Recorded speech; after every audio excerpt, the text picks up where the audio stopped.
안녕하세요. 첫 단어부터 파악하는 영어 사용 전략, 첫 단형의 튜터SP입니다. 오늘은 동사 get 뒤에 목적어와 전치사를 연결해서 다양한 표현을 만드는 방법을 설명드리도록 하겠습니다. get은 타동사로 목적어를 취할 수 있습니다. 그렇지만 get이 가지고 있는 가지다 잡다의 기본 의미가 변화되는 것은 아니죠. 단지 그 목적어가 무엇인가에 따라서 우리말로 이해하는 표현이 조금씩 달라질 뿐인 것입니다. 그럴 때는 상황 이미지를 좀 더 그리면 쉽게 이해할 수 있겠죠. 첫 번째 예문에서 Where did you get it? 넌 그것을 어디서 가졌니? 란 얘기죠. 그래서 그것을 가지는 것이니까 그것을 구하다, 얻다라는 의미가 되는 것입니다. 두 번째는 Did you get the joke? 너는 그 농담을 가졌니? 라는 얘기죠. 그래서 그 가진 상태를 이해했다라고 표현을 하는 것입니다. 그리고 I got it. 나는 이해했다. 이렇게 하면 되겠죠. 세 번째는 She got me wrong. 그녀는 나를 잘못된 상태로 가졌다라는 얘기죠. 그래서 나를 오해했다라고 이렇게 표현하는 것입니다. 이 상황에서 목적어 뒤에 전치사를 사용하면 좀 더 다양한 표현들을 만들 수가 있죠. 4번 예문에서는 You get the best of me. 너는 나를 꼼짝 못하게 한다라는 의미입니다. 전치사 of가 앞에 있는 명사와 뒤에 있는 명사와의 소유관계, 밀접한 연관성을 나타내는 것이죠. 그래서 당신이 나를 구성하는 가장 최고의 것, 가장 좋은 것을 가지고 있다라는 의미에서 나를 꼼짝 못하게 한다. 이렇게 이해할 수 있는 것입니다.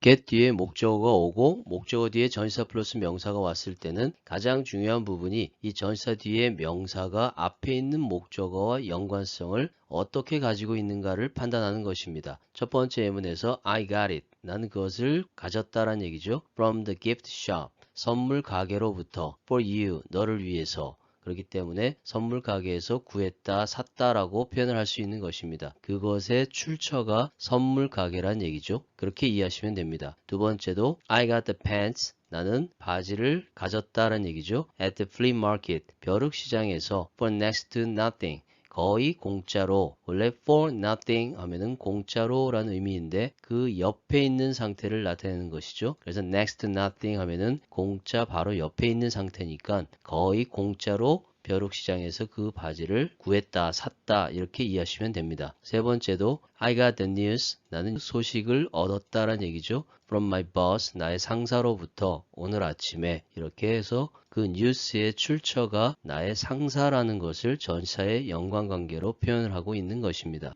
get이 4형식 동사로 사용될 수 있습니다. 그런 경우에는 get 뒤에 목적어가 두 개 있는 것을 보고 판단을 하시면 되겠죠. 이런 경우에는 가지다라는 의미에 주다라는 의미를 첨가해서 가져다 주다 이렇게 이해하시면 됩니다. 그러면 Please get me some coffee. 나에게 약간의 커피를 가져다 주세요 라는 뜻이 되겠죠. 그리고 목적어 순서가 바뀔 수도 있습니다. 그러면 Please get some coffee for me. 이런 경우에는 전치사 for를 쓰기로 약속이 되어 있는 것이죠. 그렇게 이해하시면 되겠습니다. 두 번째 경우에도 I want you to get me a birthday present. 나는 원한다라는 얘기죠. 당신이 나에게 생일 선물을 사주기를 원한다. 이런 의미로 이해하시면 됩니다. 3번 경우에는 I've got a secret for you. 나는 비밀을 하나 가지고 있다라는 얘기죠. 너를 위한. 그래서 이것도 마찬가지로 사형식에서 목적어 순서가 바뀐 형태로 되겠습니다. 그렇게 이해하시면 되겠죠.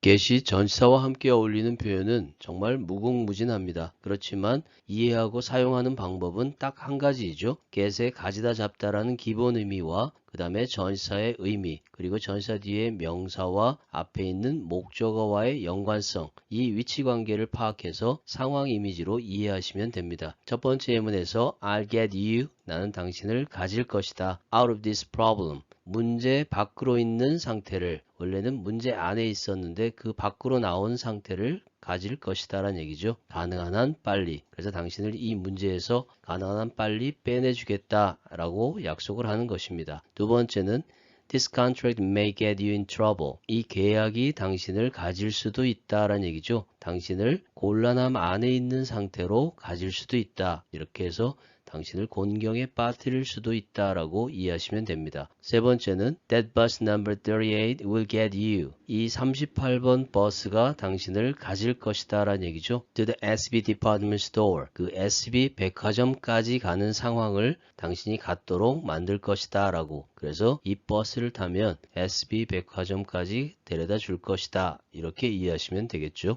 이번엔 목적어 뒤에 전치사 플러스 명사 대신에 부사를 사용해서 표현을 한 것입니다. 1번 예문에서 Let me get this straight. 내가 이것을 가지도록 허락해 주세요 라는 간접 명령문의 형태이죠. 이것을 똑바른 상태로 갖도록 허락해 주세요 라는 의미이기 때문에 제가 다시 한번 정리해 보겠습니다 라는 의미를 이렇게 표현하는 것입니다. 두 번째는 Don't get you down for this. 당신을 내려앉은 상태로 가지지 마라 라는 얘기죠. 이것에 대해서. 그래서 내려앉은 상태라고 하는 것은 아래에 있는 것은 우울하고 부정적인 상태를 의미하는 것이죠. 그래서 자책하지 마라 라는 표현을 이렇게 하는 것입니다. 세 번째는 get a move on. 한 번의 움직임이 진행되는 상태를 가지자 라는 얘기죠. 진행과 연결을 나타내는 전치사 on을 사용했기 때문에 서둘러라 이렇게 이해를 하시면 됩니다. 자, 오늘 여기까지 get 동사와 목적어 그리고 전치사와 함께 어울려지는 다양한 표현들에 대해서 설명을 드려보았습니다.